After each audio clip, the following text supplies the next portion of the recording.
How to manage your eBay returns effectively.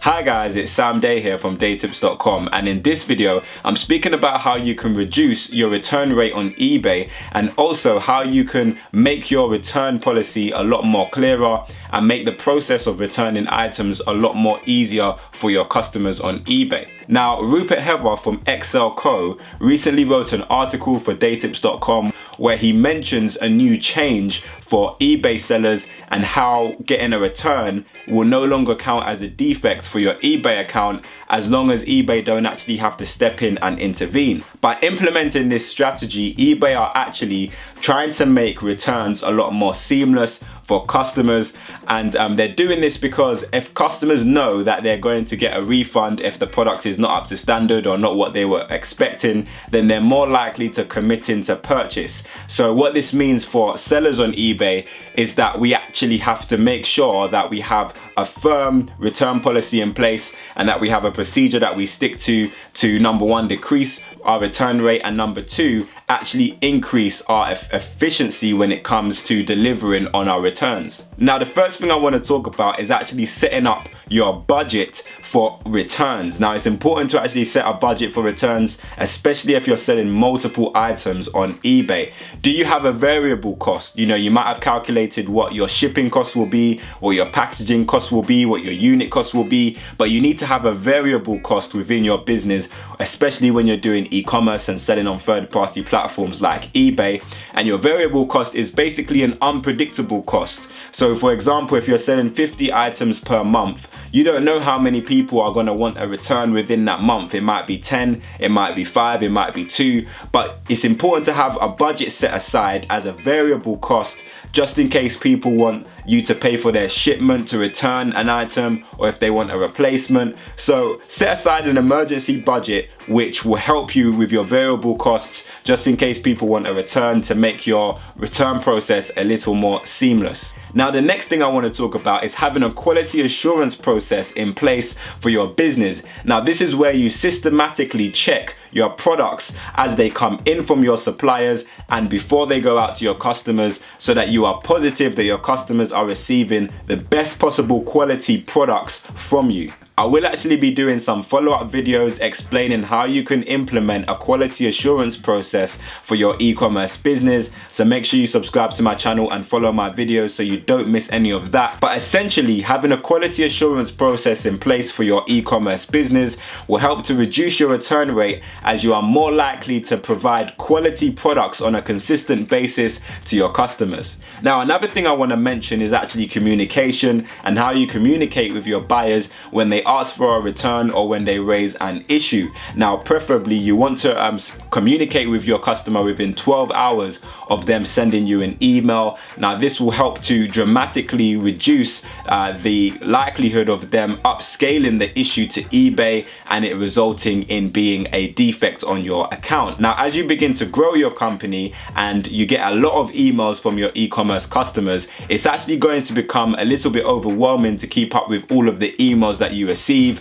And Excel Co actually have a fusion software which I'm going to leave a link in the description down below to find out more about that. But this basically helps to centralize all of your emails that you get from customers, and you can either manage it yourself or you can outsource it to your virtual assistants team, or if you've got an in-house team then that's great as well. So you don't have to have all of the burden on yourself of dealing with all of the emails from your customers. You can have it all in one centralized place and outsource the work, like I said, either to virtual assistants or to your in-house team. Now, another thing you're going to want to consider is your courier service. What service are you using to transport your goods from you to your customers?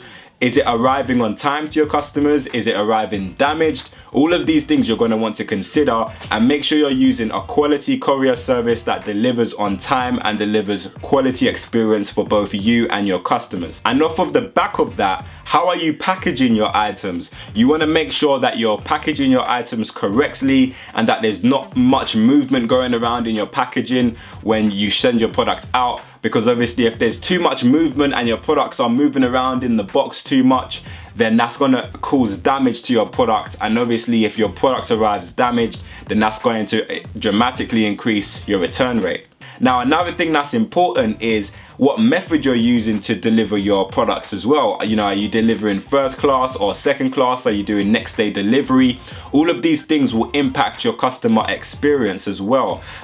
One thing to consider is if you have a more premium service, so if you're using first class or next day delivery or recorded delivery, then if your product actually gets lost or stolen, or if your customer says that it doesn't arrive, then you're a lot more likely to get compensation and recur some of that money back if you then have to refund the buyer or replace the buyer.